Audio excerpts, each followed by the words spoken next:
Hello bankers. तो कैसे हैं आप लोग? I hope you are doing well. तो अगर आप सीसीपी एग्जाम की प्रिपरेशन कर रहे हो तो आज का सेशन आपके लिए काफ़ी ज़्यादा इंपॉर्टेंट रहने वाला है, क्योंकि इस सेशन के अंदर हम सीसीपी के एक इंपॉर्टेंट टॉपिक क्रेडिट रिलेशनशिप और मॉनिटरिंग के बारे में पढ़ने वाले हैं। तो इस सेशन को आपको शुरू से लेकर एंड तक ज़रूर देखना है और अपने फ्रेंड्स एंड कलीग साथ भी ज़रूर शेयर करना है, ताकि वो भी इस सेशन का बेनिफिट ले सके। अब फटाफट से बिना किसी देरी के आज के सेशन को स्टार्ट करते हैं। तो देखो, बैंकिंग इंडस्ट्री के अंदर एक बैंकर और कस्टमर का रिलेशनशिप बहुत ज़्यादा ज़रूरी होता है। हर एक बैंक चाहता है कि उसका कस्टमर के साथ अच्छा और लॉन्ग रिलेशनशिप बिल्ड हो, और एक कस्टमर भी चाहता है कि उसका बैंक के साथ अच्छा रिलेशनशिप जो है वो बिल्ड हो, खास करके क्रेडिट रिलेशनशिप। जब एक बैंक किसी कस्टमर को लोन देता है, तब एक बैंकर और कस्टमर के बीच में क्रेडिट रिलेशनशिप जो है वो बिल्ड होता है। जैसे कि एग्जाम्पल के लिए मान के चलिए, एक ए पर्सन है और यहाँ पर एक एबीसी बैंक है।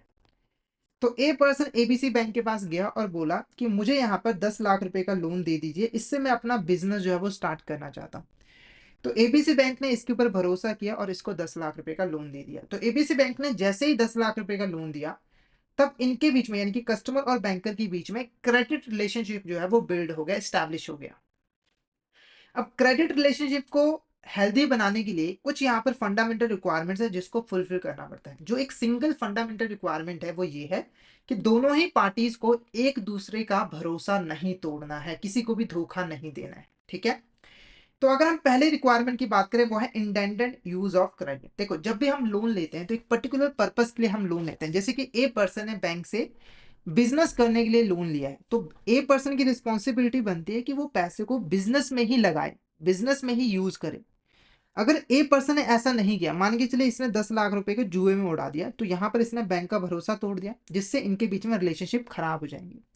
दूसरा है टाइमली रीपेमेंट। देखो, ए पर्सन बॉर्वर है, इसकी रिस्पॉन्सिबिलिटी बनती है कि उसने बैंक से अगर पैसा लिया है तो टाइमली उसे रिपे भी करे इंटरेस्ट के साथ।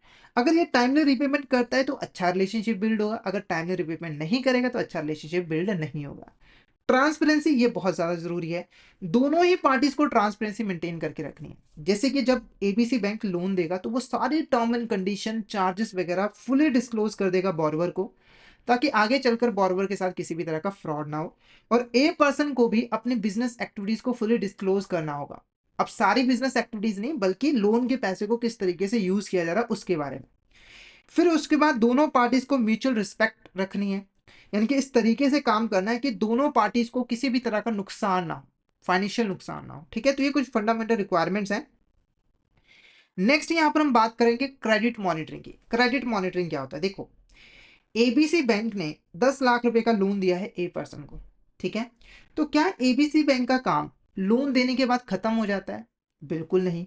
उसे करनी पड़ती है क्रेडिट मॉनिटरिंग, यानी कि उसे बॉर्बर के ऊपर पूरी नजर रखनी होती है कि ये जो बॉर्बर है वो लोन के पैसे को किस तरीके से यूटिलाइज कर रहा है, बॉर्बर की फाइनेंशियल कंडीशन क्या है, क्या वो लोन की रिपेमेंट कर पाएगा या फिर नहीं कर पाएगा, ताकि जो अर्ली वार्निंग सिग्नल्स हैं उसको बैंक यहाँ पर आइडेंटिफाई कर सके और टाइमली एक्शन जो है वो ले सके। ठीक है। तो क्रेडिट मॉनिटरिंग के अंदर जो लेंडर होता है वो बेसिकली बॉर्बर की जितने भी फाइनेंशियल एक्टिविटीज होती हैं उनको ट्रैक करता है, उनकी असेसमेंट करता है, ताकि जो लेंडर है वो बॉर्वर की क्रेडिट वर्दीनेस, फाइनेंशियल पोजीशन के बारे में जो है वो जान सके, और वो पता लगा सके कि बॉर्वर यहाँ पर लोन दे पाएगा या फिर नहीं दे पाएगा, यानी कि लोन की रिपेमेंट कर पाएगा या फिर नहीं कर पाएगा। अब यहाँ पर कुछ इंपॉर्टेंट की एस्पेक्ट होते हैं क्रेडिट मॉनिटरिंग की। पहला की एस्पेक्ट होता है कंटिन्यूस सुपरविजन। तो यहाँ पर रेगुलर बेसिस पे मॉनिटरिंग करनी होती है। ये कोई वन टाइम टास्क नहीं होता है, यानी कि बैंक ने एक बार लोन दे दिया, एक बार चेक कर लिया, काम खत्म, ऐसा बिल्कुल नहीं होता है। बैंक को रेगुलरली बेसिस पे ट्रैक करते रहना होता है कि बॉर्वर फंड को कैसे यहाँ पर यूटिलाइज कर रहा है। उसके बाद क्वालिटी एश्योरेंस। ठीक है। तो ये जो क्रेडिट मॉनिटरिंग है ये इसलिए की जाती है ताकि किसी भी एसेट को एनपीए बनने से रोका जा सके। यानी कि दूसरे शब्दों में कहूँ तो जो भी क्वालिटी है एसेट्स की, वो उसकी क्वालिटी को मेंटेन रखना, ये हमारा एक इंपॉर्टेंट ऑब्जेक्टिव होता है। और आईआरएएस के जो गाइडेंस है उसके साथ कंप्लाई करना, ये भी हमारा एक ऑब्जेक्टिव होता है, जिसको हम क्रेडिट मॉनिटरिंग के थ्रू फुलफिल कर पाते हैं। उसके बाद आता है आपका यहाँ पर परफॉर्मेंस ट्रैकिंग। तो हमें बॉर्वर की परफॉर्मेंस को ट्रैक करना है। हमें देखना है कि जो बॉर्वर है वो लोन की टर्म एंड कंडीशन के साथ कंप्लाइंस कर रहा है कि नहीं, और उसने जो बोला था बिजनेस के रिगार्डिंग, क्या वो ऐसा कर भी पा रहा है कि नहीं कर पा रहा है। जैसे उसने बोला था कि मैं बहुत प्रॉफिट कमाऊंगा, तो क्या वो प्रॉफिट कमा रहा है कि नहीं कमा रहा है, वो चीज़ें हमें देखनी होती हैं। अब कुछ यहाँ पे स्टैंडर्ड मॉनिटरिंग टूल्स है जिनका यूज बैंक करते हैं बोरोवर्स की एक्टिविटीज को ट्रैक करने के लिए।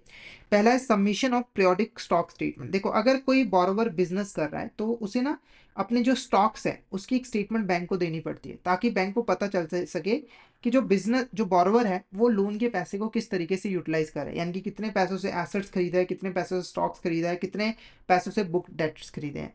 उसके बाद उनकी जो फाइनेंशियल स्टेटमेंट होती है जैसे कि MSOD या फिर QIS1, QIS2, FFRI क्वार्टरली, या फिर QSI थर्ड, या फिर हाफ ईयरली फंड फ्लो, ये भी चीज़ें जो है वो चेक करनी होती है। अब कुछ यहाँ पर कस्टमाइज टर्म एंड कंडीशन होते हैं जो कि बोरोवर वाइज बैंक डिसाइड करता है। जैसे कि अगर किसी बोरोवर की क्रेडिट रेटिंग हाई है तो उस केस में ना बैंक नेगेटिव लाइन क्रिएट कर सकता है। मतलब कि वो बोरोवर से किसी एसेट को प्लेज नहीं करवाता है, कोई चार्ज क्रिएट नहीं करता, पर वो एक नेगेटिव लाइन का एग्रीमेंट कर लेता है कि जो बोरोवर है वो अपनी एसेट को बिना बैंकिंग कंसेंट से किसी और के पास गिरवी नहीं रख सकता है। ठीक है। उसके बाद अगर यहाँ पर डेट इक्विटी बोरोवर की बात करें तो यहाँ पर मॉडरेट डेट इक्विटी रेशियो को फिक्स कर सकता है बैंक। यानी कि बोल सकता है कंपनी को कि आप एक स्पेसिफाइड लिमिट के बाद डेट नहीं ले सकते हो। डेट इक्विटी रेशियो बेसिकली कि एक कंपनी के अंदर कितना पैसा डेट का लगा हुआ है, कितना पैसा इक्विटी का लगा हुआ है। जैसे अगर यहाँ पर ये रेशियो 0.5:1, इसका मतलब है कि 50 पैसे डेट के हैं तो 1 रुपये इक्विटी का लगा हुआ है, तो एक स्पेसिफाइड लिमिट से ज्यादा इंक्रीज नहीं होना चाहिए ये। उसके बाद कैश फ्लो सेंसिटिव बोरोवर, तो अगर कैश फ्लो सेंसिटिव बोरोवर है तो वहां पर उसे एक मिनिमम पब्लिक डिपॉजिट लेवल जो है अपने पास मेंटेन करके रखना होगा। नेक्स्ट है आपका यहाँ पर कैश क्रेडिट एडमिनिस्ट्रेशन। तो देखो जैसे ही लोन को सैंक्शन कर दिया जाता है तो वहां पर क्रेडिट एडमिनिस्ट्रेशन जो है वो की जाती है। क्रेडिट एडमिनिस्ट्रेशन इंश्योर करता है कि जो यहाँ पर सैंक्शन लेटर है उसके अंदर लोन की जितने भी टर्म एंड कंडीशंस है वो यहाँ पर बोरोवर को बता दी गई है। साथ के साथ प्रॉपर तरीके से डॉक्यूमेंट को एग्जीक्यूट किया गया है, सिक्योरिटी को भी परफेक्टली जो है डॉक्यूमेंट किया गया है, एग्रीमेंट भी प्रॉपरली किए गए हैं, इनकी रजिस्ट्रेशन वगैरह भी करवाई हुई है। और अगर प्रॉपर्टी के ऊपर कोई भी चार्ज वगैरह क्रिएट किया गया तो उसकी भी रजिस्ट्रेशन हो चुकी है। इस चीज को इंश्योर करता है एडमिनिस्ट्रेशन ऑफ क्रेडिट। फिर यहाँ पर बात करते हैं क्रेडिट मॉनिटरिंग के क्या गोल्स है, हम क्यों करते हैं क्रेडिट मॉनिटरिंग। पहला इंपॉर्टेंट गोल होता है एनपीए को एलिमिनेट करना या फिर मिनिमाइज करना। एनपीए क्या होता है? Non performing assets. ठीक है। ये ऐसी एसेट्स होती हैं जिसके ऊपर बोरोवर ने डिफॉल्ट कर दिया होता है, यानी कि वो इंटरेस्ट या फिर प्रिंसिपल की रीपेमेंट नहीं कर रहा होता है, और जो डिफॉल्ट होता है वो 90 डेज से अबव हो गया होता है। यानी कि जैसे एक बोरोवर ने 91 डेज से ईएमआई पे नहीं की तो ये एनपीए बन चुका होता है। एनपीए क्यों कहा जाता है? क्योंकि बैंक को इससे कोई भी इनकम नहीं मिल रही होती है और ये बैंक के लिए परफॉर्म नहीं कर रहा होता। और ये एनपीए क्यों बनते हैं? अगर हम बोरोवर के ऊपर प्रॉपर तरीके से निगरानी ना रखें। क्योंकि जब आप क्रेडिट मॉनिटरिंग करते हो ना तो आप देखते हो कि बोरोवर सही तरीके से काम कर रहा है कि नहीं कर रहा है, और अगर कोई दिक्कत आ रही होती है तो आप पहले ही एक्शन ले लेते हो और बोरोवर को थोड़ा सा गाइड कर देते हो या फिर थोड़ी सी वार्निंग दे देते हो, ताकि बोरोवर सही तरीके से काम करे और वो फिर लोन पे डिफॉल्ट ना करे। ठीक है। तो ये एनपीए को मिनिमाइज और एलिमिनेट कर देता है। उसके बाद ये इस चीज को भी इंश्योर करता है कि जो फंड्स हैं वो सैंक्शन पर्पस के लिए ही यूज किए जाए। जैसे एक पर्सन है उसने बिजनेस करने के लिए लोन लिया है तो वो उस पैसे को लो बिजनेस करने के लिए ही यूज करे। इस चीज को भी इंश्योर करता है क्रेडिट मॉनिटरिंग, क्योंकि आप ध्यान रखते रहते हैं ना कि पैसे को कहाँ कहाँ यूज किया जा रहा है। उसके बाद बोरोवर की परफॉर्मेंस को भी इवोल्यूट करना ये एक इंपॉर्टेंट ऑब्जेक्टिव होता है, ताकि हम ये देख पाए कि जो उसने वादे किए थे, जैसे उसने बोला था कि पहले साल में 2 करोड़ प्रॉफिट कमाऊं, तो क्या उसने 2 करोड़ का प्रॉफिट कमाया? नहीं कमाया। क्यों नहीं कमाया? वो सारी चीजें हम जानते हैं। उसके बाद एसेट की क्वालिटी को एज पर रेगुलेटरी गाइडलाइंस भी हमें मेंटेन करना होता है, तो ये भी एक इंपॉर्टेंट ऑब्जेक्टिव होता है क्रेडिट मॉनिटरिंग का। अब यहाँ पर बात करेंगे की मॉनिटरिंग एक्टिविटीज। तो क्रेडिट मॉनिटरिंग के अंदर हम कौन कौन सी एक्टिविटीज जो है वो परफॉर्म करते हैं। सबसे पहले ट्रांजेक्शन मॉनिटरिंग यहाँ पर जो है वो की जाती है। इसके अंदर हम इंश्योर करते हैं कि जितने भी यहाँ पर एक्टिविटीज परफॉर्म की जा रही है बोरोवर के द्वारा बिजनेस के अंदर, वो एस्टिमेटेड बिजनेस एक्टिविटीज के अकॉर्डिंग ही हो। जैसे बोरोवर ने बोला था कि मैं अपना पैसा जो है वो बेसिकली फर्नीचर के बिजनेस में लगाऊंगा, तो बैंक यहाँ पर देखेगा कि जो बोरोवर है वो फर्नीचर का ही बिजनेस करे और पैसा फर्नीचर के बिजनेस में ही लगे। स्टॉक स्टेटमेंट रिव्यू, इसके अंदर जो स्टॉक लेवल्स हैं उनकी जो वैल्यूएशन है उसको वैलिडेट किया जाता है, वेरीफाई किया जाता है कि कंपनी के पास कितना यहाँ पे स्टॉक अवेलेबल है और उनकी कितनी वैल्यू है। परफॉर्मेंस इंडिकेटर, यहाँ पर हम जो सेल्स वगैरह हैं या फिर जो डेटर क्रेडिट लेवल्स हैं या प्रॉफिटेबिलिटी है उसको ट्रैक करते हैं, जिससे हम बोरोवर की फाइनेंशियल पोजीशन परफॉर्मेंस के बारे में जान सके। उसके बाद अर्ली वार्निंग सिग्नल्स, यहाँ पर हम आइडेंटिफाई करते हैं ऐसे सिग्नल्स जो कि हमें बता रहे होते हैं कि फ्यूचर में जाकर ये लोन एनपीए बनने वाला है, क्योंकि अगर आपको पहले ही पता लग गया तो आप प्रॉम्प्ट एक्शन ले सकते हो और एसेट को एनपीए बनने से रोक सकते हो। तो ये कुछ की मॉनिटरिंग एक्टिविटीज है। उसके बाद आता है आपका यहाँ पर समरी टेबल।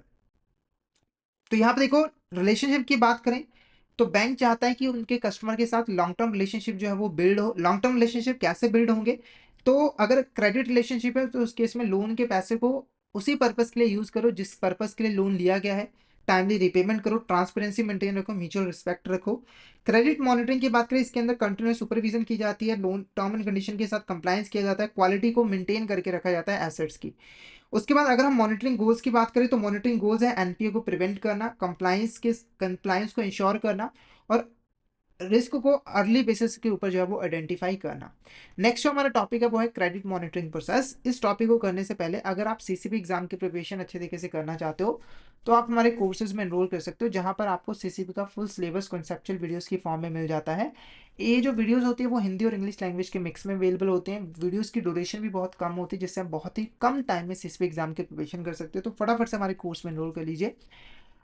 इन वीडियोस के अलावा हम आपको mock test, mega mock test भी प्रोवाइड करते हैं, जिनसे आप प्रैक्टिस कर सकते हो, रिवीजन कर सकते हो। और ये जो लाइव क्लास होती है वो आपको रिकॉर्डेड फॉर्म में मिल जाती है, जिससे आप जब चाहे वीडियोस को गो थ्रू करके सीसीपी की प्रिपरेशन कर सकते हो। कोई भी टाइम की लिमिटेशन नहीं होती है।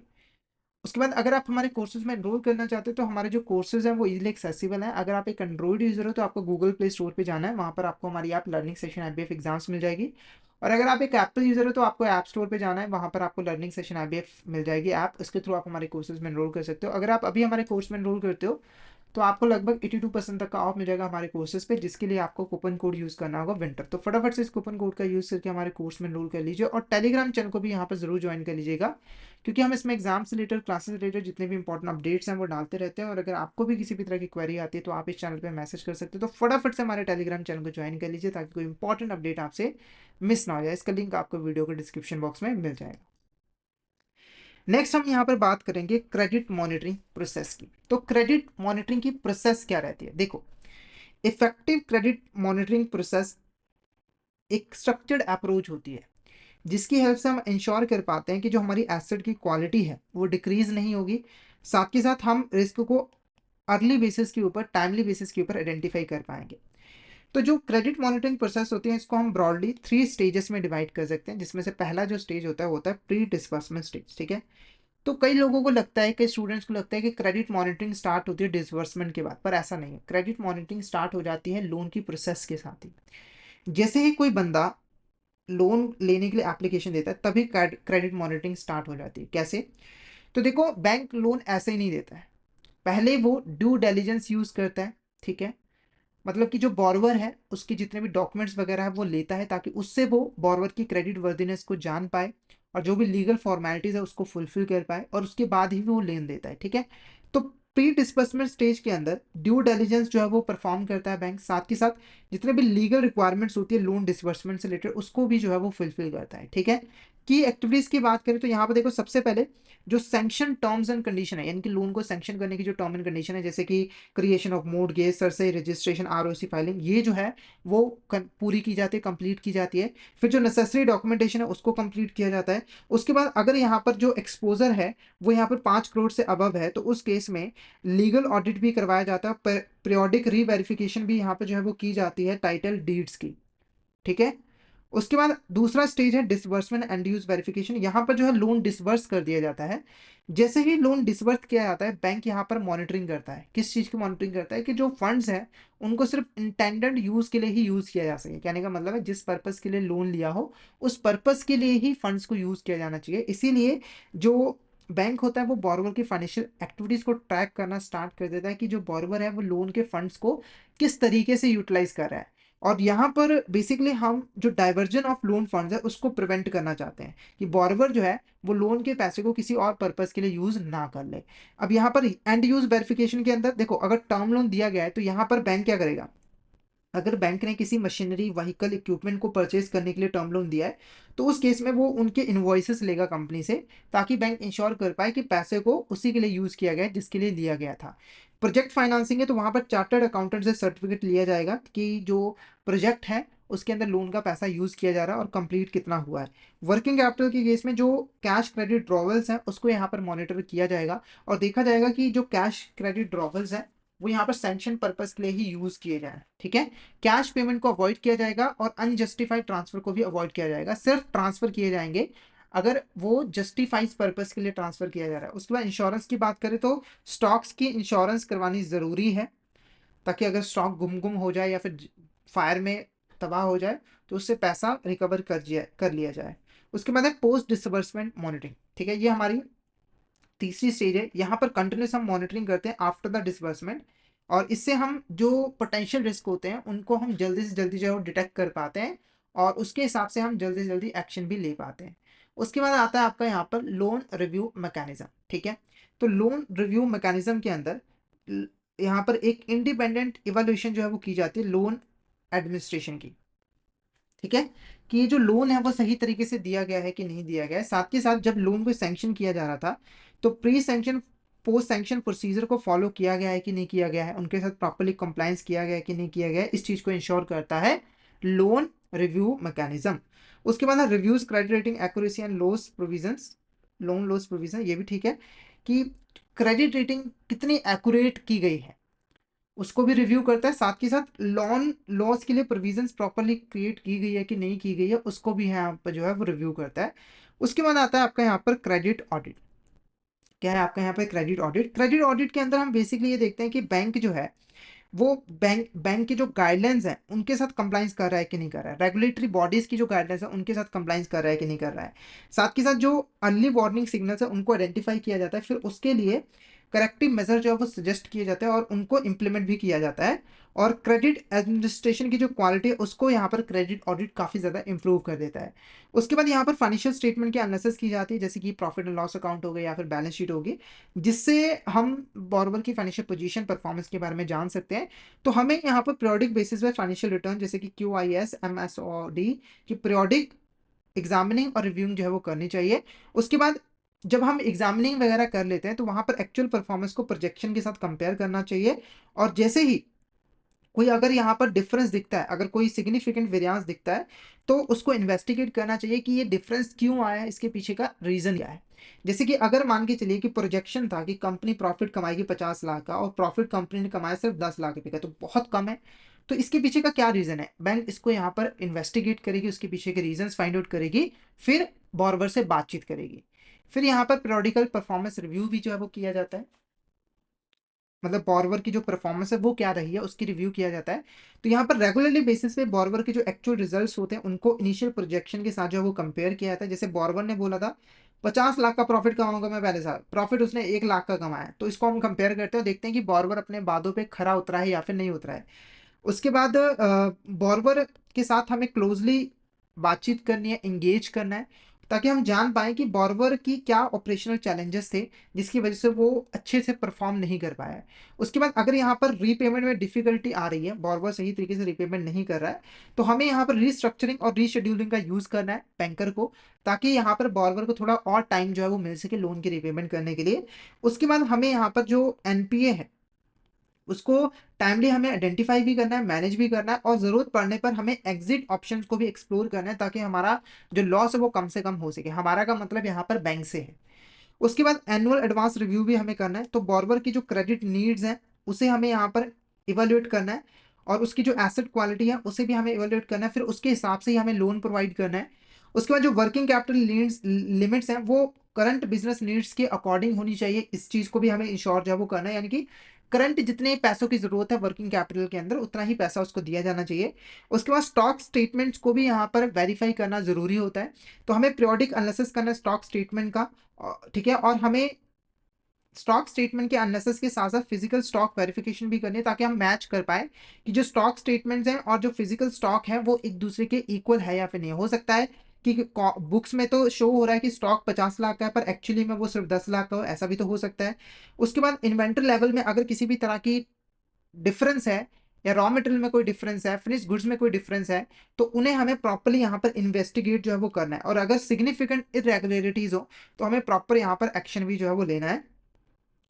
उसके बाद बात करेंगे एजेंसी फॉर स्पेशलाइज मॉनिटरिंग। तो देखो यहाँ पर जो एक्सटर्नल एजेंसी है मॉनिटरिंग के लिए, उसे हम हायर कर सकते हैं लार्ज लोन के केस में, जहां पर लोन 250 करोड़ से ज़्यादा है क्वार्टरली बेसिस पे, और ये फोकस तरीके से, स्पेशलाइज तरीके से जो हाई वैल्यू एक्सपोजर्स को मॉनिटर जो है वो कर पाते हैं। ठीक है, नेक्स्ट है हमारे यहाँ पर की मॉनिटरिंग टूल्स। अब यहाँ पर कौन कौन से की मॉनिटरिंग टूल्स है, इंपॉर्टेंट मॉनिटरिंग टूल्स है। पहला एक्सेप्शन रिपोर्ट। देखो एक्सेप्शन रिपोर्ट आपको हाईलाइट करता है डेविएशन, यानी कि आपके यहाँ पर 50 लाख के सेल्स आपने प्रोजेक्ट किए थे कि 50 लाख के सेल्स होंगे, सेल हुए 40 लाख रुपए के, तो 10 लाख के यहाँ पर डेविएशन है, तो इसको हम कहाँ पे शो करते हैं, एक्सेप्शन रिपोर्ट के अंदर, ये जो डिफरेंस है, ताकि हम इस एक्सेप्शन रिपोर्ट से जान सके कि कहाँ कहाँ पे हम पीछे रह गए हैं, कहाँ कहाँ पे हम आगे निकल गए हैं, कहाँ कहाँ पे इंप्रूवमेंट करनी है। स्टॉक स्टेटमेंट की हेल्प से हम इन्वेंट्री लेवल को मॉनिटर करते हैं और उसकी वैल्यूएशन की एक्यूरेसी को भी चेक कर पाते हैं। फैक्ट्री इंस्पेक्शन के अंदर हम ऑन साइट वेरिफिकेशन करते हैं, फैक्ट्री में जाकर स्टॉक और बिजनेस ऑपरेशंस को वेरीफाई करते हैं कि वो सही तरीके से काम कर रहे हैं कि नहीं। ऑडिट रिपोर्ट्स के अंदर हम इंडिपेंडेंट तरीके से जो ऑडिट फाइंडिंग्स होती हैं उनको स्टडी करते हैं, और जो भी रिकमेंडेशंस होते हैं उनको स्टडी करते हैं, फिर उसके हिसाब से देखते हैं कि कंपनी उन रिकमेंडेशंस को फॉलो कर रही है कि नहीं कर रही है। पीरियोडिक स्टेटमेंट से हम रेगुलर फाइनेंशियल हेल्थ चेक जो है वो कर पाते हैं। एनुअल रिव्यूज की बात करें तो हम यहाँ पर कॉम्प्रिहेंसिव ईयरली परफॉर्मेंस को इवेल्युएट जो है वो कर पाते हैं। अब अगर हम यहाँ पे एक समरी जो है वो प्रिपेयर करें, तो प्री डिसबर्समेंट के अंदर कंप्लाइंस चेक देखा जाता है, डॉक्यूमेंटेशन की जाती है, लीगल ऑडिट परफॉर्म किए जाते हैं। डिसबर्समेंट और एंड यूज के अंदर डायरेक्ट पेमेंट्स की जाती है, एंड यूज वेरिफिकेशन की जाती है, इंश्योरेंस की करवाई जाती है। पोस्ट डिसबर्समेंट के अंदर लोन को रिव्यू किया जाता है, क्रेडिट ऑडिट किए जाते हैं, फाइनेंशियल एनालिसिस किया जाता है, स्टॉक को रिव्यू जो है वो किया जाता है, और एक सिस्टमैटिक क्रेडिट मॉनिटरिंग जो है वो यहाँ पर रिस्क को रिड्यूस करती है, एसेट क्वालिटी को इन्हांस करती है, और बैंक का जो इंटरेस्ट है उसको प्रोटेक्ट करके जो है वो रखती है through out the loan life cycle. तो ओवरऑल हम कहें तो क्रेडिट मॉनिटरिंग काफी इंपॉर्टेंट रोल जो है वो प्ले करती है। तो फटाफट से मुझे यहाँ पर बता दीजिए कि आपको यहाँ तक क्लियर है या फिर नहीं है, और किसी भी तरह का आपको अगर डाउट आता है तो आप चैट बॉक्स में मैसेज करके जो है वो पूछ सकते हो। तो नेक्स्ट टॉपिक करने से पहले एक बार मुझे बता दीजिए, कंफर्म कर दीजिए कि आपको यहाँ तक क्लियर है या फिर नहीं है। All is clear. नेक्स्ट हमारा टॉपिक है एडिशनल मॉनिटरिंग टूल्स। बैंक यहाँ पर कुछ स्पेशलाइज मॉनिटरिंग टूल्स को यूटिलाइज करता है ताकि वो अच्छे तरीके से क्रेडिट मैनेजमेंट कर सके और जितना भी क्रेडिट रिस्क है उसको मिटिगेट कर सके। तो यहाँ पर हमारे पास वेरियस टूल्स अवेलेबल हैं, तो एक एक करके उन टूल्स के बारे में समझते हैं।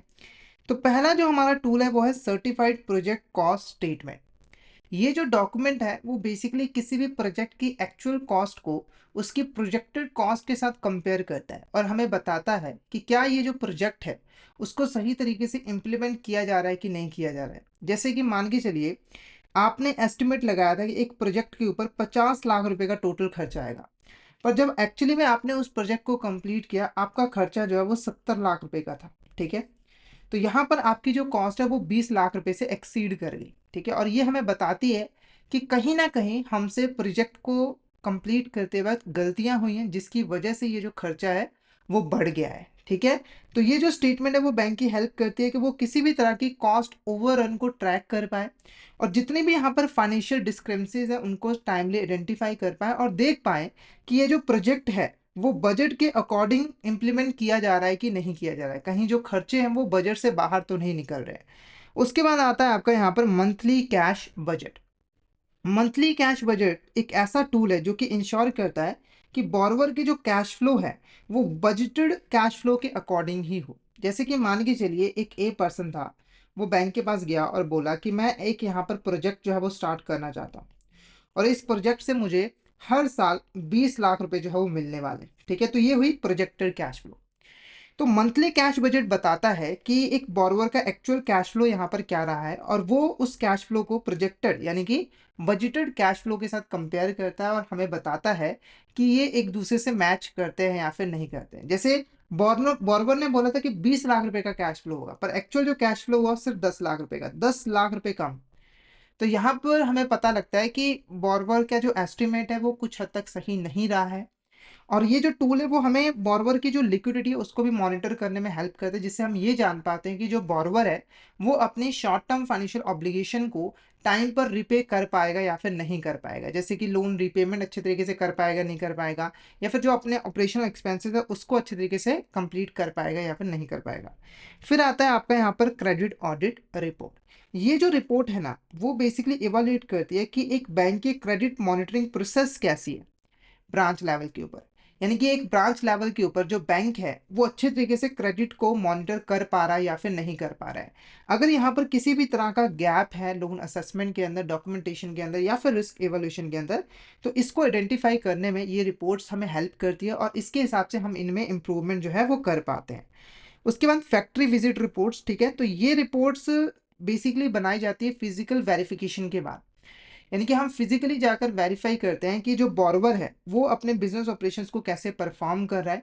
और ये रिपोर्ट हमें कंफर्म करता है कि जो फंड्स हैं, यानी कि बोरोवर ने जो लोन लिया है वो उस फंड्स को इंटेंडेड, यानी कि जिस पर्पस के लिए लोन लिया गया है उस पर्पस के लिए यूज कर रहा है या फिर नहीं कर रहा है। उसके बाद ऑडिटेड फाइनेंशियल स्टेटमेंट, तो यहाँ पर बैंक जो है वो बॉर्बर की ऑडिटेड फाइनेंशियल स्टेटमेंट्स को भी चेक करता है, रिव्यू करता है, ताकि इससे हम ये जान पाएं कि ये जो बॉर्बर की रिपोर्टेड फाइनेंशियल पोजीशन है ये यहाँ पर एक्यूरेट है या फिर नहीं है। जैसे बॉर्बर तो बता रहा होगा कि मेरी फाइनेंशियल पोजीशन बहुत स्ट्रांग है, पर एक्चुअली में क्या पता इसकी फाइनेंशियल पोजीशन स्ट्रांग ना हो। तो इस चीज़ को वैलिडेट करने के लिए हम ऑडिटेड फाइनेंशियल स्टेटमेंट्स का यूज़ करते हैं। ऑडिटेड फाइनेंशियल स्टेटमेंट का मतलब है कि इसकी ऑडिटिंग हो चुकी है, यानी कि कोई भी अगर फ्रॉड वगैरह है तो वो उसकी चेकिंग वगैरह जो है वो कर ली गई है। और ये जो ऑडिटेड स्टेटमेंट्स होते हैं इसको नॉर्मली एक ऑडिटर जो है वो प्रिपेयर करता है, और ये जो फाइनेंशियल स्टेटमेंट्स होती हैं वो कुछ हद तक एक्यूरेट जो है वो मानी जाती है, और ये हमें कंपनी की प्रॉफिटेबिलिटी, सॉल्वेंसी, लिक्विडिटी के बारे में बताती है। उसके बाद है यहाँ पर सेल्स टैक्स और जीएसटी रिटर्न्स, ठीक है। ये जो सेल्स टैक्स और जीएसटी रिटर्न्स है ये हमें हेल्प करती है बोरवर की एक्चुअल रेवेन्यू को वेरीफाई करने के लिए। जैसे बोरवर बोल सकता है कि मेरा जो रेवेन्यू है वो 50 लाख रुपए हुआ है, ठीक है, पर हो सकता है कि एक्चुअली में उसका जो रेवेन्यू सिर्फ 10 लाख रुपए हो, ठीक है।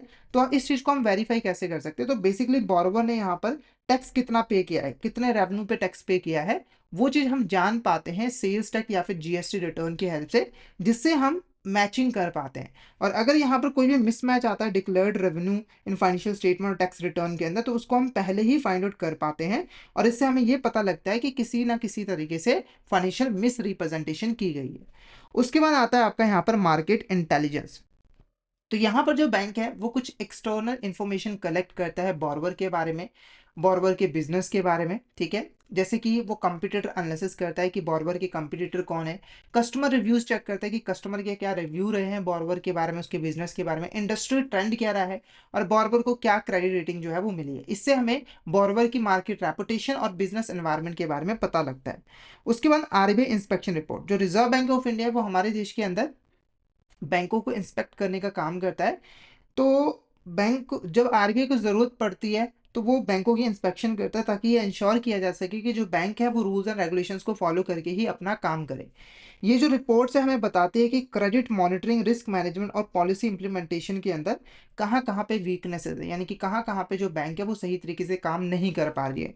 उसके बाद कंट्रोलिंग ऑफिस विजिट रिपोर्ट्स, तो यहाँ पर देखो ब्रांच लेवल के ऊपर जो सीनियर बैंक ऑफिशियल्स होते हैं वो यहाँ पर ब्रांचेस के अंदर आते हैं, और वो यहाँ पर क्रेडिट मॉनिटरिंग प्रोसेस को, प्रैक्टिसेस को असेस करते हैं, और देखते हैं कि ब्रांच लेवल के ऊपर क्रेडिट मॉनिटरिंग प्रोसेस को अच्छे तरीके से फॉलो किया जा रहा है कि नहीं किया जा रहा है, यानी कि इंप्लीमेंट किया जा रहा है या फिर नहीं किया जा रहा है।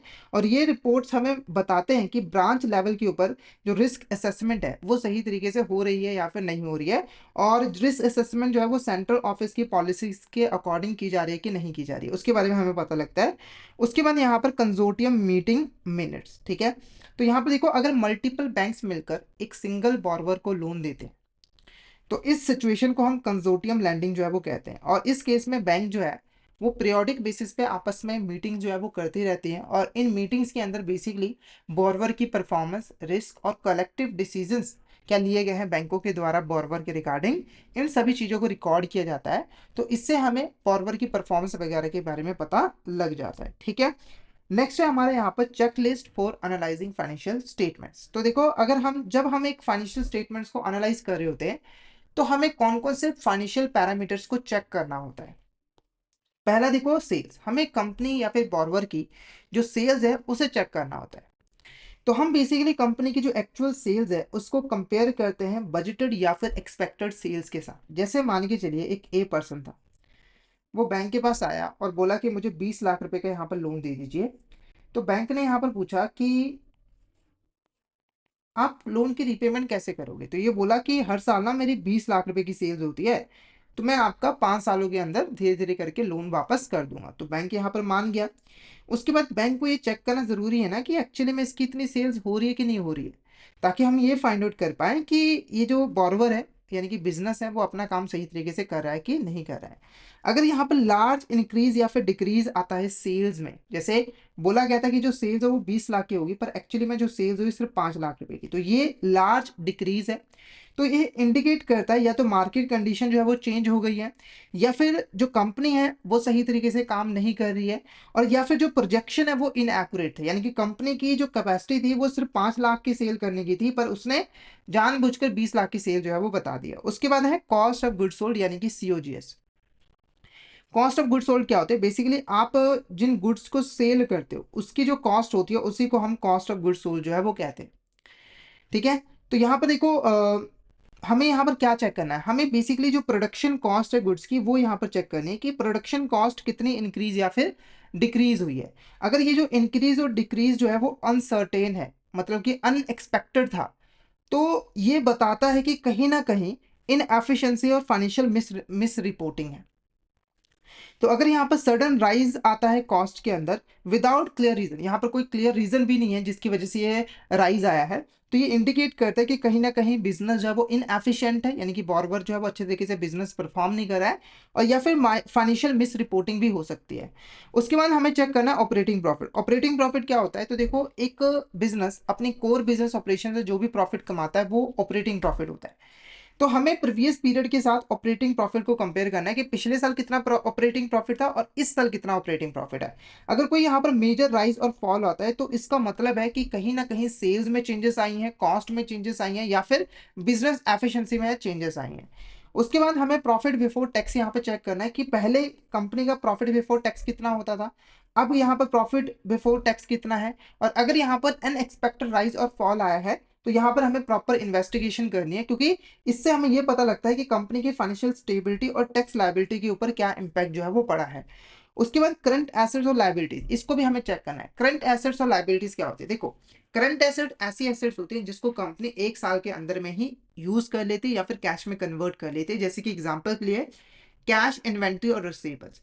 लाइबिलिटीज क्या होती है? ऐसी फाइनेंशियल ऑब्लिगेशन जिसकी पेमेंट कंपनी को एक साल के अंदर अंदर में ही करनी होती है, वो आपकी करंट लाइबिलिटीज होती है। तो यहाँ पर हमें करंट एसेट्स और लायबिलिटीज को आपस में कंपेयर करना है प्रीवियस ईयर के साथ, ठीक है, और देखना है कि करंट एसेट्स और करंट लायबिलिटीज में कोई अनएक्सपेक्टेड इंक्रीज या फिर डिक्रीज तो नहीं आया है। अगर वो इंक्रीज या फिर डिक्रीज आया है तो क्यों आया है, वो सारी चीजें हमें इन्वेस्टिगेट करनी है। तो अगर मान के चले एग्जाम्पल के लिए जो रिसीवेबल्स है या फिर जो इन्वेंट्री है वो इंक्रीज हो गया अनएक्सपेक्टेडली, तो इसका मतलब है कि यहाँ पर हमारी जो सेल्स कलेक्शन की जो एफिशिएंसी है वो काफी पुअर है, और साथ के साथ ओवर स्टॉकिंग कंपनी जो है वो काफी ज्यादा कर रही है, मतलब कि जितनी उसकी सेल्स नहीं है उससे ज्यादा वो इन्वेंट्री अपने पास स्टोर करके रख रही है। उसके बाद स्टैच्यूटरी लायबिलिटी को भी हमें चेक करना है कि जो कंपनी है वो क्या टाइम पर अपनी जो स्टैच्यूटरी ड्यूज है उसको पे कर रही है कि नहीं, यानी कि जीएसटी की पेमेंट सही से कर रही है कि नहीं, एम्प्लॉय प्रोविडेंट फंड में पेमेंट कर रही है कि नहीं कर रही है, ठीक है। उसके बाद अगर कोई अनपेड स्टैच्यूटरी लायबिलिटीज है तो ये हमें बताता है कि इसकी वजह से कंपनी के ऊपर कोई भी लीगल कार्रवाई जो है वो की जा सकती है, जिसकी वजह से उसके ऊपर लीगल पेनल्टीज लग सकती है, गवर्नमेंट का एक्शन भी लिया जा सकता है, और बुरी सूरतों के अंदर कंपनी को बंद भी किया जा सकता है। उसके बाद लॉन्ग टर्म इन्वेस्टमेंट्स भी हमें चेक करने। नॉर्मली देखो, जो लार्ज इन्वेस्टमेंट्स होती है, अगर वो अप्रूव लिमिट से बियॉन्ड है तो वहां पर अप्रूवल लेनी जरूरी होती है, ठीक है। तो अगर बिग इन्वेस्टमेंट बिना अप्रूवल के यहाँ पर की जा रही है तो वहां पर फाइनेंशियल रिस्क और लिक्विडिटी इश्यूज जो है वो बढ़ जाते हैं। उसके बाद बात करेंगे यहाँ पर इंफॉर्मेशन सिस्टम फॉर मॉनिटरिंग। तो देखो, यहाँ पर क्रेडिट मॉनिटरिंग करने के लिए हमें बहुत सारे इंफॉर्मेशन और डेटा की जरूरत पड़ती है। तो वो इंफॉर्मेशन और डेटा आता कहाँ से है हमारे पास? तो यहाँ पर कुछ इंपॉर्टेंट इंफॉर्मेशन सिस्टम्स है। पहला है मंथली सिलेक्ट ऑपरेशनल डाटा, ठीक है। तो ये हमें बिजनेस के जो सेल्स है उसके बारे में बताता है, बिजनेस के जो ऑपरेशंस है उसके बारे में बताता है। तो ये जो डेटा है वो बेसिकली हमें एक्चुअल सेल्स और बजटेड सेल्स के बारे में बताता है, और उसके बारे में एक्सप्लेनेशन भी देता है कि बजटेड और एक्चुअल सेल्स में जो वेरियांसेस आए हैं, जो डिफरेंस आए हैं, वो किस वजह से आए हैं। रिसीवेबल पोजीशन हमें यहाँ पर पता लगती है, खास करके अगर कोई डेट जो है वो 6 महीनों से ज्यादा के लिए आउटस्टैंडिंग है तो उसके बारे में हमें डिटेल रिपोर्ट भी मिलती है। स्टॉक वेरिफिकेशन के लिए स्टॉक स्टेटमेंट्स हमें मिलती है, मंथली स्टॉक स्टेटमेंट, जिससे हम स्टॉक को वेरीफाई कर पाते हैं कि कितना स्टॉक कंपनी ने अपने पास मेंटेन करके रखा हुआ है, ठीक है। उसके बाद आता है आपका क्वार्टरली इंफॉर्मेशन सिस्टम।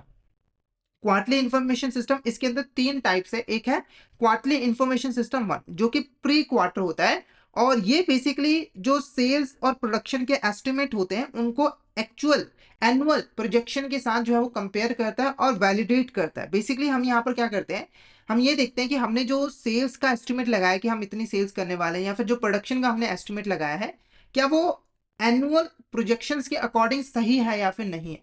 जैसे कि हम एनुअली बोल रहे हैं कि हमें एनुअली 10 लाख रुपए की सेल करनी है, और आपने मंथली सेल की जो एस्टिमेट लगाया वो सिर्फ यहाँ पर 50,000 की लगाई है, तो ये एनुअल प्रोजेक्शन के लिए सही नहीं बैठता है, तो इस चीज को हमें चेक करना है। उसके बाद आता है यहाँ पर आपका क्वार्टरली इंफॉर्मेशन सिस्टम 2, ये पोस्ट क्वार्टर है। तो यहाँ पर हम बेसिकली जो एक्चुअल परफॉर्मेंस है उसको अर्लियर एस्टिमेट के साथ जो है वो कंपेयर करते हैं, और अगर जो वेरियांस है वो ज्यादा होता है, जैसे 10% से इंक्रीज होता है या फिर 10% से डिक्रीज होता है, तो उस केस में हमें प्रॉपर एक्सप्लेनेशन जो है वो मांगनी चाहिए। साथ के साथ करंट रेशियो को भी चेक करना है कि वो प्रॉपर तरीके से कंप्लायंस कर रहा है या फिर नहीं कर रहा है। उसके बाद आता है यहाँ पर quarterly information system 3 half yearly. तो ये बेसिकली सेल्स अलाइनमेंट को एनुअल बजट के साथ जो है वो इवेल्युएट करता है, मतलब सेल्स को इवेल्युएट करता है कि क्या वो हमारी जो क्वार्टरली सेल्स है, हाफ ईयरली सेल्स है, वो एनुअल बजट के साथ अलाइन कर रही है या फिर नहीं कर रही है। साथ के साथ हम यहाँ पर जो नेट फंड जनरेशन है उसको भी जो है वो एनालाइज करते हैं। नेक्स्ट बात करेंगे यहाँ पर एनुअल रिव्यू ऑफ एडवांसेस। तो एक बैंक जो भी एडवांसेस देता है बोरोवर को, उनकी भी एनुअली बेसिस पे रिवीजन जो है वो करता रहता है, मतलब एनुअली जो है उन एडवांसेस को रिव्यू करता रहता है। तो जब एक एनुअली रिव्यू किया जाता है एक बैंक के द्वारा एडवांसेस की, तो वो क्या क्या चीजें इवेल्युएट करता है। तो सबसे पहले देखो यहाँ पर बोरोवर की जो ऑपरेशनल परफॉर्मेंस है उसकी इवेल्यूशन की जाती है, जैसे कि उसकी प्रोडक्शन क्या रही है, सेल्स क्या रही है, प्रॉफिट क्या रहा है, ठीक है। उसके बाद हम यहाँ पर उसकी फाइनेंशियल पोजीशन देखते हैं, और वो क्या लोन की जो टर्म एंड कंडीशन है उसके साथ कंप्लायंस कर रहा है कि नहीं कर रहा है, वो चीज हम चेक करते हैं। फिर रीपेमेंट पंक्चुअलिटी चेक करते हैं कि जो बोरोवर है क्या वो टाइम पर लोन की रिपेमेंट कर रहा है कि नहीं कर रहा है। और लिमिट एडुकेसी भी चेक की जाती है कि क्या बोरोवर जो लोन का पैसा है वो लिमिट के अंदर यूज कर रहा है कि नहीं यूज कर रहा है। जैसे अगर ओवरड्राफ्ट की फैसिलिटी की लिमिट 50,000 है, तो क्या बोरोवर 50,000 के कम ही यूज करे या उससे ज्यादा यूज करे, उसके बारे में पता लगता है। और डिसीजन कंटिन्यूशन, ठीक है। तो अब ये सारी चीजें को जानने के बाद बैंक यहाँ पर डिसाइड करता है कि उसे क्या करंट करंट जो एडवांसेस की जो फैसिलिटीज है वही कंटिन्यू करनी चाहिए, या फिर उसके अंदर कोई भी मॉडिफिकेशन करनी चाहिए, या फिर इन फैसिलिटीज को टर्मिनेट कर देना चाहिए। जैसे अगर देखो ऑपरेशन परफॉर्मेंस अगर अच्छी हुई है तो वहां पर हम मॉडिफाई करके एडवांस को इंक्रीज कर सकते हैं, क्रेडिट लिमिट को इंक्रीज कर सकते हैं। अगर परफॉर्मेंस अच्छी नहीं रही है तो उसे डिक्रीज कर सकते हैं, अगर परफॉर्मेंस बहुत खराब रही है तो उसे टर्मिनेट भी कर सकते हैं। उसके बाद आता है आपका यहाँ पर सुपरविजन एंड फॉलो अप। तो बैंक यहाँ पर सुपरविजन जो है वो करता रहता है बोरोवर की एक्टिविटीज को, कि वो कैसे यहाँ पर लोन के पैसे को यहाँ पर यूटिलाइज कर रहा है। तो ये सुपरविजन और फॉलो अप का एम क्या होता है, पहला है इंश्योरिंग कंप्लायंस, ठीक है। तो बैंक चाहता है कि जो बोरोवर है वो एग्रीड लोन की जो टर्म एंड कंडीशन है उसको फॉलो करके ही लोन के पैसे को यूज करे, यानी कि अगर उसने मशीन को खरीदने के लिए लोन लिया है तो वो मशीन को ही खरीदे, ना कि उसको जुए में जाकर उड़ा दे। उसके बाद आइडेंटिफाइंग रिस्क अर्ली। तो देखो जब हम सुपरविजन करते रहते हैं, जब हम मॉनिटरिंग करते रहते हैं, तो जो भी फाइनेंशियल डिस्ट्रेस वगैरह होता है उसको हम आसानी से डिटेक्ट कर पाते हैं। जैसे एग्जांपल देता हूँ आपको, मान के चलिए यहाँ पर एक एक्सवाइजेड कंपनी है और यहाँ पर एक एबीसी बैंक है। तो एबीसी बैंक ने एक्सवाइजेड कंपनी को 1 करोड़ रुपए का लोन दिया। अब ये जो एक्सवाइजेड कंपनी है अभी इसकी फाइनेंशियल पोजीशन बहुत अच्छी है, पर 6 महीनों के बाद कुछ ऐसा हुआ कि इसकी सेल्स पूरी तरीके से कम हो गई और इसकी फाइनेंशियल कंडीशन बहुत ज़्यादा खराब हो गई। और एबीसी जो बैंक है ना वो बेसिकली 5 साल के बाद ही मॉनिटरिंग जो है वो करेगा, यानी कि 5 सालों तक सुपरविजन ये नहीं करेगा। तो इसके बारे में इसे पता लगेगा ही नहीं, और धीरे धीरे करके आगे चलकर ये एनपीए बन जाएगा, यानी कि ये डिफॉल्ट कर देगा। पर अगर इस ये सुपरविजन करता रहेगा तो इसे पहले ही पता लग जाएगा कि एक्सवाइजेड कंपनी की फाइनेंशियल कंडीशन खराब हो रही है, और तब ये एक्सवाइजेड कंपनी के साथ में बात करके इसको थोड़ा सा वार्निंग वगैरह दे सकता है कि आप इस तरीके से काम कीजिए, तब आपकी फाइनेंशियल कंडीशन इंप्रूव होगी, और कुछ रिस्ट्रिक्शन भी लगा सकता है क्रेडिट फैसिलिटीज के ऊपर। उसके बाद है अपग्रेडिंग अकाउंट्स। अगर कोई अकाउंट स्ट्रगल कर रहा है, अगर कोई अकाउंट है जो टाइमली रिपेमेंट नहीं कर पा रहा है, तो वहां पर बैंक कोशिश करेगा कि उसको स्टेबल स्टेटस में कन्वर्ट किया जाए, मतलब स्टेबल अकाउंट में कन्वर्ट किया जाए। कैसे कन्वर्ट किया जाए, तो बेसिकली जो लोन की जो टर्म एंड कंडीशंस है उसको थोड़ा सा चेंज करके, जैसे कि ईएमआई की जो पेमेंट है उसको थोड़ा कम करके या फिर बॉर्बर को थोड़ा और ज़्यादा टाइम देकर, ताकि वो जो अकाउंट्स है वो एनपीए ना बने, वो स्टैंडर्ड एसेट्स ही रहे। ठीक है। उसके बाद क्रेडिट फैसिलिटीज को एडजस्टिंग। देखो जब भी सुपरविजन करते हैं तो हमें बॉर्बर की फाइनेंशियल कंडीशन के बारे में पता लगता रहता है, फाइनेंशियल पोजीशन के बारे में पता लगता रहता है, बिजनेस नीड्स के बारे में पता लगता रहता है। तो आप बैंक जो है वो उसके हिसाब से लोन लिमिट को मॉडिफाई कर सकता है। यानी कि अगर बिजनेस नीड्स बढ़ गई हैं, अगर कंपनी को ज़्यादा फंड्स की ज़रूरत है तो हम लोन लिमिट को इंक्रीज कर देते हैं। अगर कंपनी की फाइनेंशियल कंडीशन खराब हो गई तो हम लोन लिमिट को कम कर देते हैं। उसके बाद फाइनेंशियल हेल्थ को भी हम मॉनिटर कर पाते हैं, जिससे हम ये जान पाते हैं कि ये जो बॉर्बर है वो लोन की रिपेमेंट टाइम पर कर पाएगा या फिर नहीं कर पाएगा। उसके बाद है की इंडिकेटर्स टू मॉनिटर। अब आपको क्या क्या चीजें यहाँ पर जो है वो मॉनिटर करनी बहुत ज्यादा जरूरी है। सबसे पहले देखो, अगर सिक्योरिटी कवरेज में कोई रिडक्शन आती है, जैसे कि मान के चलिए एक एबीसी कंपनी है, उसने एक्सवाइजेड बैंक से यहाँ पर लोन लिया और वहां पर अपने स्टॉक को गिरवी रख दिया, इसके ऊपर हाइपोथिकेशन का चार्ज क्रिएट किया। तो ये स्टॉक बैंक के लिए क्या है, यहाँ पर एक तरह का सिक्योरिटी है। और अगर ये डिफॉल्ट करता है तो बैंक इस स्टॉक को सेल करके अपना पैसा रिकवर कर सकता है। ठीक है। अब देखो स्टॉक जो है वो चेंज होता रहता है, यानी कि स्टॉक कभी सेल कर दिया, ठीक है, फिर बना लिया, फिर सेल कर दिया। तो बैंक को ध्यान रखना है कि जो स्टॉक लेवल्स हैं वो ज्यादा नीचे ना गिरे, ताकि बैंक की जो सिक्योरिटी कवरेज है वो यहाँ पर रिड्यूस जो है वो ना हो। क्योंकि अगर सिक्योरिटी कवरेज रिड्यूस होगी तो इससे जो लोन सिक्योरिटी है वो भी वीक हो जाएगी। उसके बाद आता है आपका यहाँ पर फाइनेंशियल डिस्ट्रेस एंड एफिशिएंसी। तो यहाँ पर हम अगर कोई फाइनेंशियल डिस्ट्रेस है या फिर इनएफिशिएंसी है, जैसे कि delayed payment, declining profit, operational losses, तो ये हमें पोटेंशियल रिस्क के बारे में बता रहे होते हैं कि फ्यूचर में जाकर कौन कौन से रिस्क अराइज होने वाले हैं। तो बैंक इसको पहले ही आइडेंटिफाई करके अप्रोप्रिएट एक्शन जो है वो ले पाता है। ठीक है। अब यहाँ पर हम बात करेंगे समरी टेबल की। तो ये हमारे यहाँ पर टूल्स हैं, ठीक है, और ये हमारा यहाँ पर पर्पस है। स्पेशलाइज मॉनिटरिंग टूल्स, ये बेसिकली कॉम्प्रिहेंसिव तरीके से मॉनिटरिंग कर पाते हैं क्रेडिट की, और अर्ली रिस्क डिडक्शन भी कर पाते हैं। फाइनेंशियल एनालिसिस भी फाइनेंशियल एनालिसिस के अंदर हम जो सिग्निफिकेंट वेरिएंसेस होते हैं उन्हें आइडेंटिफाई कर पाते हैं और उसके हिसाब से करेक्टिव एक्शंस भी ले पाते हैं। उसके बाद है आपका यहाँ पर इंफॉर्मेशन सिस्टम। तो ये आपको पीरियोडिक बेसिस के ऊपर स्ट्रक्चर्ड फाइनेंशियल रिव्यूज है वो प्रोवाइड करता है। फिर आता है आपका यहाँ पर एनुअल रिव्यूज। तो एनुअल रिव्यूज जो है वो आपको बताता है कि आपको क्रेडिट फैसिलिटी को कंटिन्यू करना है या फिर टर्मिनेट करना है या फिर मॉडिफाई करना है। और सुपरविजन और फॉलोअप जो है वो आपको ऑनगोइंग कंप्लायंस और फाइनेंशियल हेल्थ के बारे में जो है वो बताता रहता है। तो अगर मॉनिटरिंग टूल्स अच्छे हैं, डिलीजेंट फॉलोअप अच्छे हैं, तो इससे जो क्रेडिट क्वालिटी है वो इन्हांस होती है और जो लैंडिंग ऑपरेशंस के अंदर जो रिस्क है वो भी रिड्यूस होता है। नेक्स्ट बात करेंगे पीरियोडिकल सिक्योरिटी एक्सेप्शंस रिपोर्ट। सबसे पहले ये एक्सेप्शन रिपोर्ट क्या होता है, इसको यहाँ पर थोड़ा सा समझते हैं। ठीक है। तो देखो आज के डिजिटल ड्रिवन बैंकिंग एनवायरनमेंट के अंदर कोई भी अगर ट्रांजेक्शन में डेविएशन होता है या फिर कंट्रोल को ब्रीच किया जाता है, तो उसे एक end of day exception report के अंदर जो है वो रिकॉर्ड कर लिया जाता है, कैप्चर कर लिया जाता है। जैसे अगर यहाँ पर मान के चलिए कि बैंक को बोला गया था कि आपने एक सिंगल बॉर्बर को 50 लाख का लोन देना है, पर बैंक ने यहाँ पर 100 लाख रुपए का लोन दे दिया, तो ये एक डेविएशन है, कंट्रोल का ब्रीच है। तो इसकी जो ये जो इन्फॉर्मेशन है ना वो इस end of day exception report के अंदर रिकॉर्ड कर ली जाती है। और ये जो रिपोर्ट्स है इसको जो डेजिग्नेटेड ऑफिशियल्स होते हैं बैंक के वो रिव्यू करते हैं, चेक करते हैं, ताकि वो देख पाए कि ये जो एक्सेप्शन है क्या इनको ऑथराइज किया जा सकता है या फिर इन्हें रिजेक्ट करना पड़ेगा। ठीक है। उसका डिसीजन लिया जा सके। बेस्ट प्रैक्टिसेस की बात करें तो यहाँ पर क्लियर डेजिग्नेशन की जो ऑफिशियल्स हैं वही सिर्फ इन एक्सेप्शन रिपोर्ट्स को रिव्यू कर सकते हैं। इससे क्या होगा कि कोई भी एरा गैरा बंदा एक्सेप्शन रिपोर्ट को रिव्यू नहीं करेगा। जिस पर्सन के पास एक्सपर्टीज है उसको रिव्यू करने की सिर्फ वही रिव्यू कर पाएगा। और यहाँ पर डिफाइंड प्रोसीजर होनी चाहिए जिसकी हेल्प से ये जो कंट्रोल ब्रीचेस हैं इनको हम हैंडल कर पाए और ऑथराइज कर पाए। यानी हमें पहले से पता होना चाहिए कि किन ब्रीचेस को हमें अलाउ करना, ऑथराइज करना है और किन ब्रीचेस को हमें अलाउ नहीं करना है। उसके बाद रेगुलर रिव्यू और oversight management board of director के द्वारा भी जो है वो होना चाहिए इन रिपोर्ट्स के ऊपर। उसके बाद है predicting defaults using AI/ML based analytical tools. देखो आजकल जो है आर्टिफिशियल इंटेलिजेंस और मशीन लर्निंग का बहुत ज़्यादा यूज़ किया जा रहा है। तो यहाँ पर जो बैंक्स हैं वो एनालिटिक टूल्स के अंदर AI और ML का भी यहाँ पर यूज़ जो है वो करते हैं। तो जो क्रेडिट रिस्क मैनेजमेंट है वो डायरेक्टली बैंक की प्रॉफिटेबिलिटी स्टेबिलिटी के ऊपर इम्पैक्ट डालता है, इसीलिए क्रेडिट रिस्क को मैनेज करना बैंक के लिए बहुत ज़्यादा ज़रूरी है।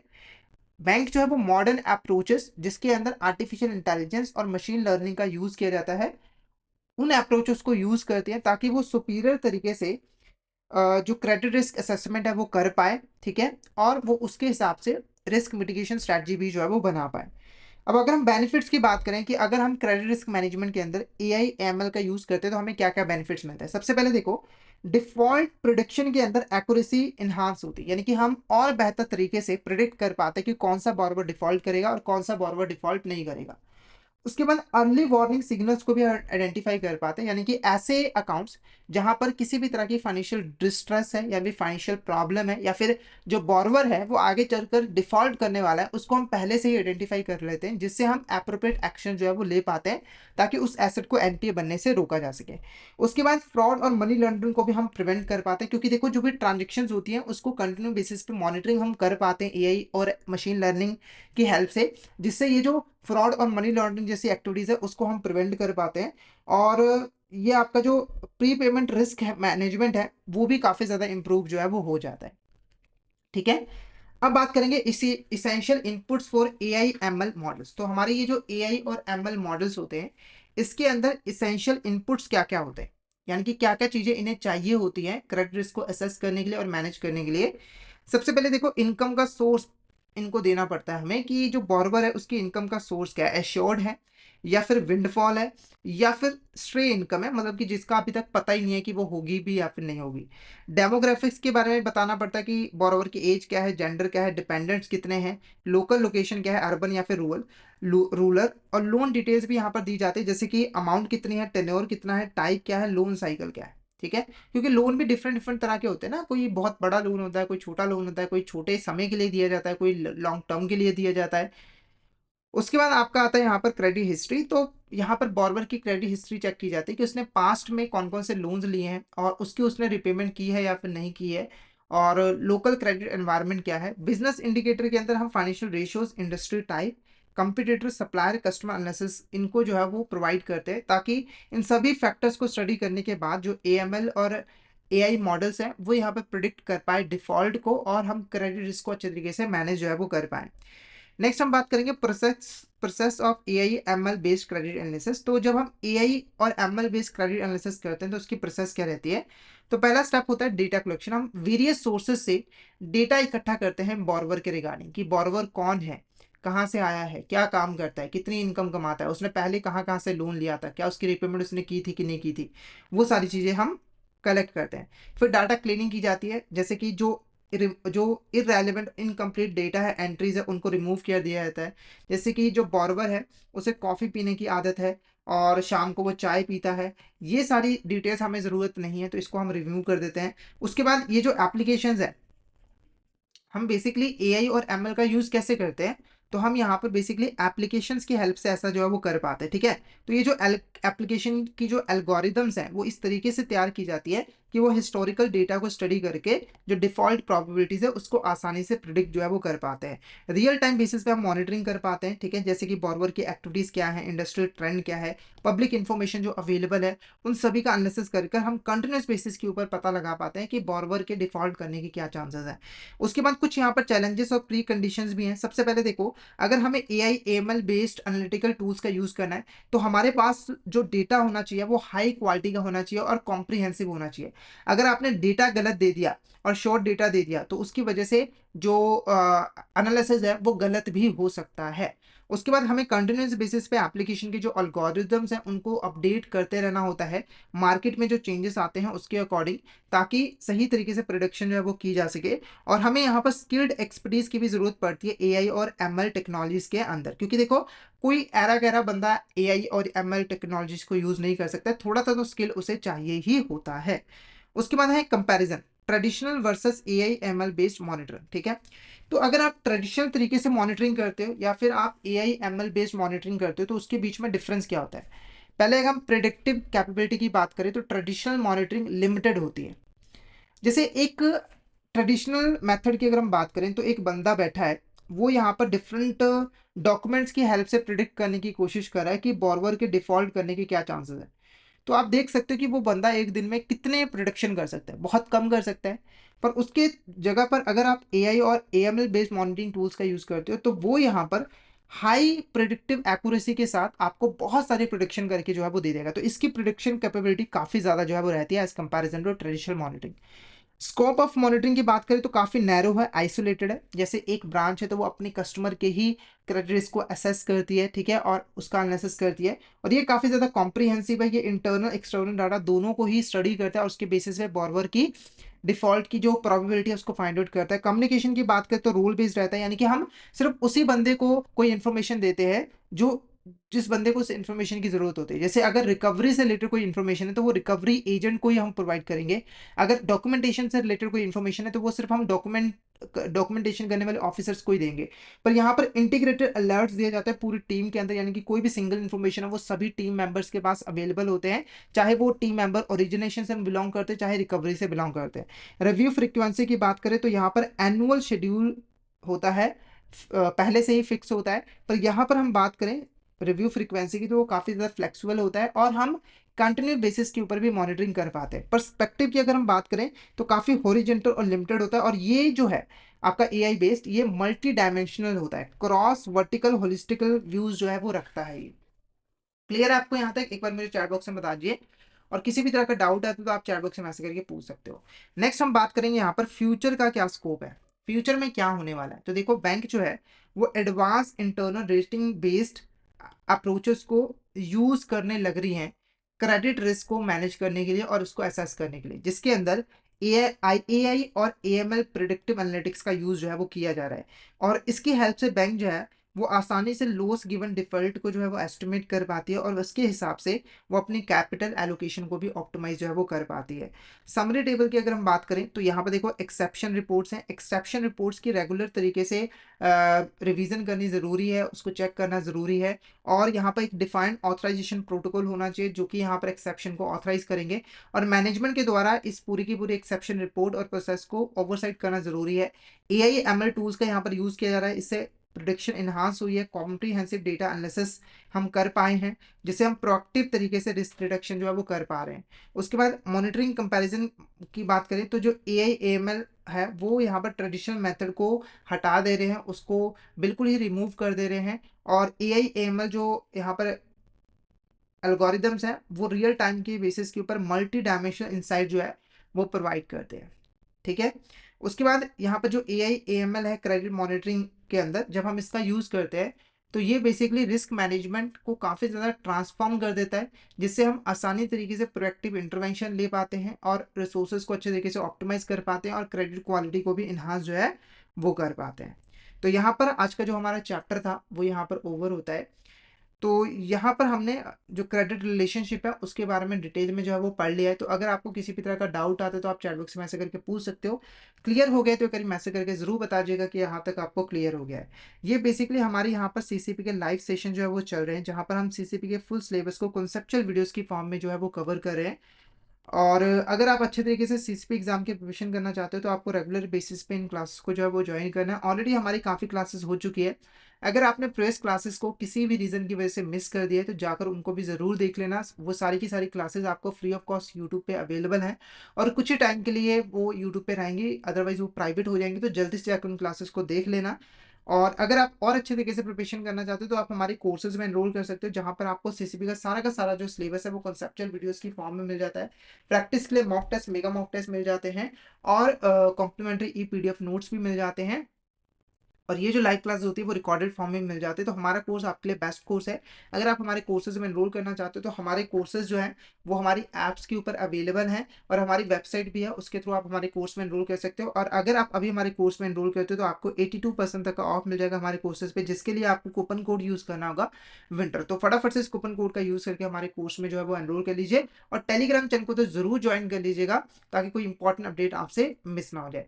तो आज का सेशन हम यहीं पे ओवर करते हैं। तो आई होप आज का सेशन आपको अच्छा लगा हो। सेशन अच्छा लगा तो सेशन को लाइक कर देना, हमारे चैनल को सब्सक्राइब कर देना, शेयर जरूर कर देना अपने फ्रेंड्स के साथ, कलीग्स के साथ, ताकि वो भी इस सेशन का बेनिफिट ले सके। तो आज के लिए इतना ही, मिलते हैं नेक्स्ट क्लास में। Thank you so much everyone.